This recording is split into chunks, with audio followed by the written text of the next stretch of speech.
이것을 조절하는 게 뭐냐면 이게 시냅스. 허리가 흔들리며 디스크 탈출이 오고 관절도 커지고 협착이 되는 거예요. 뇌는 그 균형을 자꾸 맞추려고 하면서 깨닫고 자극이 되면 또 뇌세포를 만드는 거예요. 새로운 시냅스를 만드는 거지. 안정되고 편하게 하려면 점점 망가지는 거예요.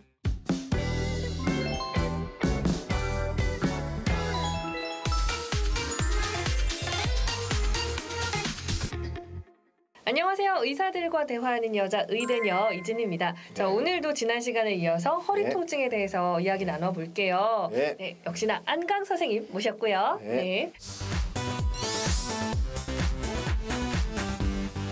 네, 오늘 또 저희 얘기 들으면서 궁금한 점 있으시면 댓글 남겨주시면 되고요. 오늘도 역시 허리 통증 이야기 나눠볼 텐데요. MRI 검사를 보통 해서 저희 어떤 질환이 있는지 알아보는데 통증과 좀 다른 경우가 있다고요, 결과가. 일단 MRI 찍기 전에 엑스레이가 더 중요할 수도 있어요. 허리가 흔들리는 경우에는 MRI에서 안 나오는 경우가 많아요. 그래서 허리를 굽혔다 폈다 정말 잘해야 이 허리 흔들리는 게 나와요. 허리가 흔들리는 걸 알려면은 엑스레이와 MRI를 같이 가야 돼요. 그런데 MRI 검사 결과만으로는 척추 불안전증은 좀 캐치를 못하는 경우가 있다. 이런 얘기 들었어요. 심하면 나오지만 이제 심하기 전에는 허리가 흔들리는 걸 이제 알 수가 없죠. 왜냐하면 누워서 찍으니까. 근데 이거는 일어서 허리를 제껴야 이게 밀려나거든요. 그래서 엑스레이를 찍어서 굽혔다 폈다 하는 사진을 반드시 찍어야 돼요. 허리를. 그러면 제꼈다가 굽혔다가 이 두 개를 다 찍어줘야 불안증이 나오고, 실제로 손으로 만져보면 알아요. 손으로 만지면 맨 처음에 제가 허리 만지는 거 알려주죠. 뼈와 뼈 사이를 만지라고. 그 사이가 딱 갭이 생기면은 허리가 불안정이 있는 거예요.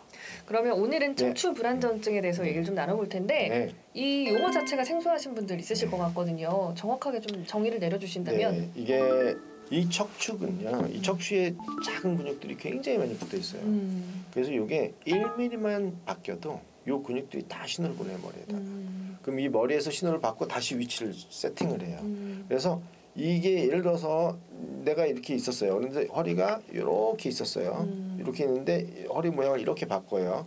근데 잠깐 일어서면 이 허리가 세팅을 해요. 다시 이 위치가 틀렸어 라고 하면 다시 원래대로 이렇게 돌아가요. 기억된 대로. 이게 이제 척추예요. 여기에 있는 수많은 작은 것들이 일을 굉장히 많이 해야 되는데 이런 것들 조절하는 게 뭐냐면 이게 시냅스란 말이에요.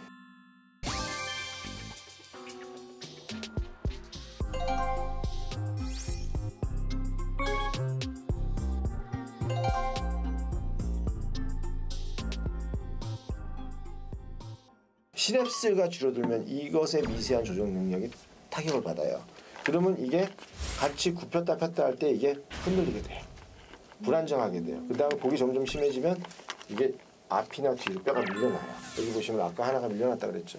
여기 하나가 뒤로 밀려나 있어요. 4, 5번이 이렇게, 그죠? 이렇게 밀려난단 말입니다. 이게 밀려난 게 진행되면 협착이 오는 거고, 그 다음 밀려나고 자꾸 다치니까 디스크가 나오는 거고. 그래서 허리가 흔들리며 디스크 탈출이 오고, 그 다음에 관절도 커지고 협착이 되는 거예요. 허리가 흔들리는 게 핵심이에요. 허리가 흔들리는 이유는 시냅스가 줄어드는 거고, 시냅스가 줄어들면서 허리는 망가진다, 이렇게 생각하시면 됩니다. 알겠습니다.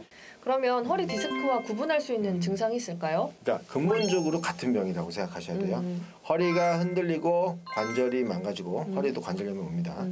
디스크가 나오고, 그 다음에 그런 것이 반복되면서 협착이 되는 거예요. 그러니까 허리가 흔들린다, 디스크가 온다, 협착이 다 똑같은 거예요. 뭐 때문에? 시냅스 때문에. 시냅스가 줄어들면서 허리가 흔들리면서 이 나타나는 모든 현상이에요. 그러니까 시냅스를 만들어주면 이런 것들이 예방이 되겠고, 그 다음에 이렇게 빨리 진행이 안 되겠죠.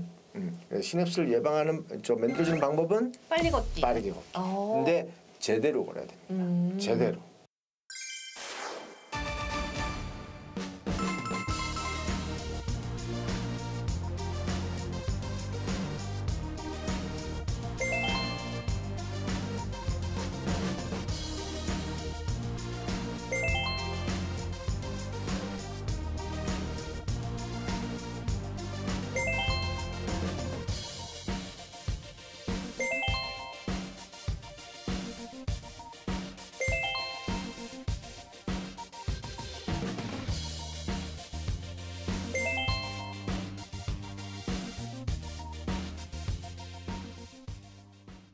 허리가 더 아프냐, 다리가 더 아프냐 이렇게 보시면 허리가 흔들릴 때는 허리가 더 아프겠죠.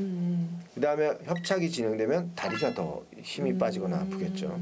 그럼 디스크 탈출도 마찬가지예요. 처음에 디스크가 탈출해서 신경을 때리기 전에 탈출만 돼 있으면 허리만 아플 거고 그 다음에 찢어지고 염증이 생기면 허리만 아플 텐데 이게 나와가지고 신경을 딱 때리면 네. 다리가 아프겠죠. 그래서 이게 허리가 아프냐 다리가 아프냐 초기 증상은 척추 불안정증은 허리가 아프겠죠. 시간이 지나서 협착으로 진행되면은 다리가 아프겠죠. 진행이 안 되더라도 허리가 많이 흔들리면 다리가 아플 수가 있습니다. 뒤에는 신경을 때리니까 결국 척추 뒤에는 신경이 가고 있어요. 신경을 때리고 반복해서 자꾸 때리고 하는 현상이 협착이에요. 그러면 척추 불안정증을 그걸 좀 방치하면요 다른 심한 질환으로 번질 수도 있겠네요. 그렇죠. 협착 디스크도 나오고 관절도 커지고 협착이 된다는 얘기죠. 그렇군요. 네. 보통 척추 협착증 같은 경우는 좀 어르신들 많이 생기시잖아요. 그렇죠. 이것도 마찬가지인가요? 이제 요거는 불안정증이 되면 협착이 된다 그랬잖아요. 디스크도 중간에 나오는 거고 불안정증은 아주 젊어서부터 생기는 경우가 많죠. 아주 젊어서부터요? 저희 딸이 24살인데 척추 불안정증이 있어요. 전방전이증이. 그 다음에 저도 있어요. 그 다음에 이진희 아나운서도 있을 가능성이 내가 아까 보니까 있어요. 만져보니까. 그래서 되게 흔한 병이고 되게 많은 병인데 결국 시냅스가 줄어들면서 점점 심해지면 디스크도 나오게 되고 협착이 진행되는데 결국은 나이를 먹으면서도 이게 덜 생기고 잘 관리를 하려면 이게 큰 문제가 안 되겠죠. 근데 결국은 있잖아요. 허리는 중고자동차를 잘 관리하면 오래 쓰는 것처럼 허리도 잘 관리하느냐 안 하느냐에 따라 가지고 엄청난 차이가 나요. 근데 제일 안 좋은 게 뭐냐면 허리가 불안정인데 구부리가 앉아서 오랫동안 일하는 게 제일 안 좋아요. 근데 많이들 그렇게 일하시잖아요. 그렇죠. 이제 특히 농사 짓거나 이런 분들이 이제 결국은 불안정이 있든 없든 간에 결국은 퇴화가 제일 빨리 됩니다. 그리고 저희 이렇게 컴퓨터에서 일하는 것도 마찬가지 아닌가요? 그렇죠. 그래서 항상 이제 가슴을 들어 올리는 연습을 하고 그다음에 아까 말했듯이 항상 시냅스를 만들어줘야 되잖아요. 그럼 어떻게 해? 중간중간에 빠르게 걷기.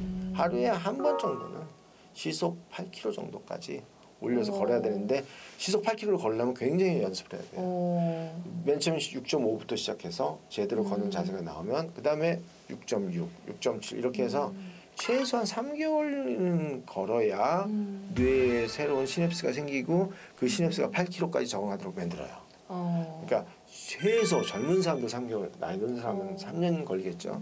그래서 8km로 10분 정도 걸 수 있는 능력이 있으면 시냅스를 만드는 능력이 생기는 거거든요. 그렇다면은 허리 퇴화가 훨씬 줄어들겠죠. 거기까지 가야 됩니다. 그러면 그 러닝머신 같은 거 좀 많이 걸어주면 좋겠네요. 그러니까 야외에서도 보통 좋지만, 야외 좋지만 트레드밀은 꼭 있어야 되는 게 그 걷는 속도나 이런 것들을 꼭 체크를 해줘서 자기 할 수가 있어요. 그래서 많이 할 필요가 없어요. 10분만 딱 해도 돼요. 근데 속도는 빨라야 돼요. 시속 8km 10분 딱 하면 온몸에 땀이 흥건하게 나올 거예요. 그리고 그런 정도의 속도가 되면 그러니까 직립을 하기 위해서 시냅스가 생겼지만 나중에 빨리 걸어야 시냅스가 생깁니다. 근데 빨리 걷는 자세가 되게 중요합니다. 구부리고 힘들어서 겨우겨우 빨리 걷는 거면 생길 수가 없겠죠.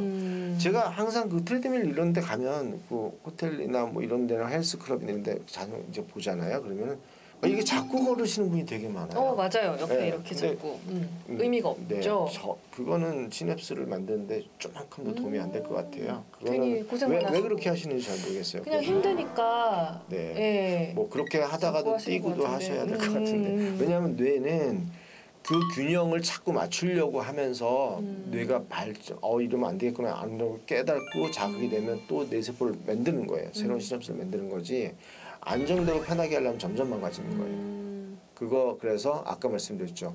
어른들이 편하다고 쇼핑카트 밀고 이렇게 기대거나 아니면 유모차 이렇게 하는 자체가 시냅스를 빨리 없애는 것처럼 이렇게 잡고서 이렇게 하는 것 자체는 시냅스를 증가시키는데 전혀 도움이 안 되겠죠. 좀 힘드셔도 참고 계속 좀 단련을 하셔야겠네요. 그리고 그 척추 불안정증은 좀 관절이랑도 연결이 있다고 척추 하던데. 모든 뼈는 관절로 연결되니까요. 척추도 관절이 있겠죠. 척추가 흔들리면 모든 관절염은 흔들리면 생기는 겁니다. 무릎이 흔들리면 무릎의 관절염, 어깨가 흔들리면 어깨의 관절염. 그다음에 척추도 흔들리면 척추의 관절염. 모든 관절염은 발목이 흔들리면 잡는 능력이 떨어지면 관절은 망가지게 되는 거죠. 그러니까 척추도 관절이 있겠죠. 네네. 모든 뼈는 관절이 있습니다. 그러니까 관절염은 척추가 흔들리면 오겠죠. 그러니까 이건 어르신들만 걱정할 게 아니라 저희 같은 뭐 30대 또는 더 어린 친구들도 방심하면 안 되겠네요. 잘 오고 그것 때문에 허리 아픈 통증의 상당수가 관절염과 관계 있습니다. 혹시 골반도 관련이 있나요? 골반 옆에 이렇게 뼈 있잖아요. 골반이라고 하는 건 골반 척추에 연결된 하나의 또 다른 척추라고 생각하셔야 돼요. 그래서 골반이라고 하는 자체는 아까 말했듯이 이렇게 틸팅할 때 움직임을 할 때 되게 중요한 거잖아요. 근데 평소에 골반은 딱 들어가 있어요. 네. 움직이려고 하면은 골반이 벌어져요. 그래서 골반이 움직여져야 되는데 그 기능이 떨어지면 문제가 되겠죠. 그러니까 척추 주위 것들이 긴장되면 골반이 충분히 움직임에 제한이 오겠죠. 그러면 골반에 통증이 있는 분들도 척추에 문제가 있나 이렇게 좀 의심해봐도 골반에 통증이 있는 경우에는 척추에 문제일 확률이 훨씬 높죠. 그렇구나. 아니 사실 제가 요즘 골반에 통증이 좀 힐을 워낙 많이 신고 다니니까요. 골반의 통증이라고 생각하시는 분들의 상당수가 사실은 척추의 문제고요. 저 지금 방송할 게 아니라 좀 검사 좀 잠깐 하고 오겠습니다. 아까 제가 만졌던 데 아팠다는 데서 생긴 거서 그 신경이 5번 신경이면 엉덩이 바깥쪽으로 아플 거고 1번 천추신경이면 이게 천장관절 뒤쪽으로 엉덩이 뒤쪽으로 아플 겁니다. 지금 리얼 방송인데요. 오늘 여기서 마무리하고 저 빨리 좀 검사 좀 하고 오겠습니다, 선생님. 네, 자 함께 해주신 여러분 감사드리고요. 좋아요와 구독 잊지 마세요. 그럼 저희 다음 시간에 또 뵙도록 할게요. 감사합니다. 네. 힐을 신었다고 저기 할 필요는 없어요. 단지 그것보다 게으른 게 병이에요. 산을 올라갈 때는 쉽게 올라가는데 내려갈 때 허리가 아픈 거예요. 그러면은 이미 퇴화가 시작된 거예요.